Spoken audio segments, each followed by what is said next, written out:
படைத்தவன் மேல் பழியும் இல்லை, பசித்தவன் மேல் பாவம் இல்லை.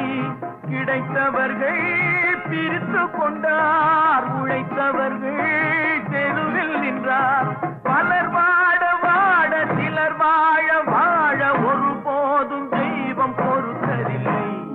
கொடுத்ததெல்லாம் கொடுத்தான், அவன் யாருக்காக கொடுத்தான்? ஒருத்தருக்கா கொடுத்தான், இல்லை